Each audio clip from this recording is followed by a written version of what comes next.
السلام علیکم ورحمۃ اللہ وبرکاتہ۔ امید کہ آپ لوگ خیر و عافیت سے ہیں۔ تراویح کی نماز جس طرح مرد حضرات پر سنت مؤکدہ ہے، اسی طرح عورتوں کے لیے بھی سنت مؤکدہ ہے۔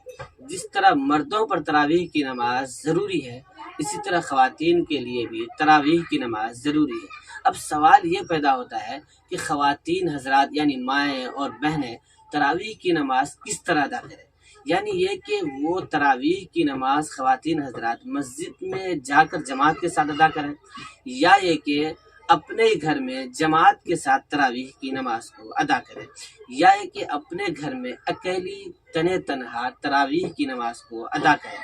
یہ تین صورتیں ہیں، اس میں دو صورتیں مکروہ ہے۔ پہلی صورت یہ ہے کہ عورتوں کا تراویح کی نماز مسجد میں جا کر کے ادا کرنا، یہ صورت مکروہ ہے۔ دوسری صورت یہ ہے کہ اپنے ہی گھر میں جماعت کے ساتھ تراویح کی نماز پڑھنا، یہ بھی مکروہ ہے۔ اس پر علماء کرام نے، حضرات فقہاء نے منع کیا ہے، اس عمل کو کرنے سے روکا ہے کہ سب سے بہتر افضل طریقہ یہ ہے کہ اپنے گھر میں اکیلی تنہا تراویح کی نماز کو ادا کریں۔ اللہ کے رسول علیہ الصلوۃ والسلام کی ایک روایت ہے کہ عورتیں یعنی خواتین حضرات کا نماز اپنے گھر میں ادا کرنا سب سے بہتر اور افضل طریقہ ہے، بالمقابل کہ آپ مسجد میں جا کر نماز کو ادا کریں۔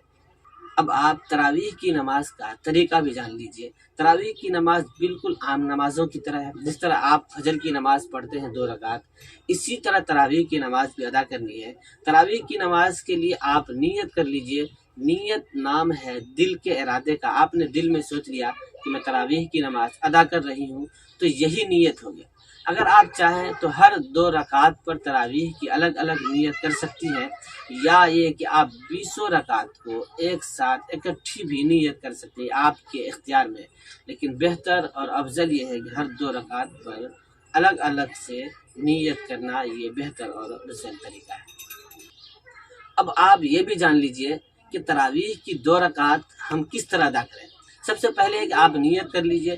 نیت صرف دل کے ارادے کا نام ہے۔ آپ نے سوچ لیا کہ میں 2 رکعت تراویح کی نماز ادا کر رہی ہوں، یہی کافی ہے، زبان سے کہنے کی ضرورت نہیں ہے۔ سب سے پہلے آپ تکبیر تحریمہ باندھ لیجئے نیت کے بعد، اس کے بعد آپ ثنا پڑھیے، اس کے بعد الحمد شریف پڑھیے، اس کے بعد کوئی سورت، جو بھی سورت آپ کو یاد ہو وہ سورت ملا لیجئے۔ اگر آپ کو ایک ہی سورت یاد ہے تو آپ 20 رکعت میں اسی ایک سورت کو پڑھ لیجئے۔ اس طرح 2 رکعت آپ ادا کریں گے، اور ہر 4 رکعت کے بعد آپ تراویح کی جو دعا ہے سبحان ذی الملک والملکوت، اس کو پڑھیں آخر تک۔ اگر آپ کو یہ بھی یاد نہیں ہے تو تیسرا کلمہ پڑھ لیجئے، یا تسبیح اللہ سبحان اللہ الحمدللہ یہ پڑھ لیجئے کچھ دیر ہر 4 رکعت کے بعد۔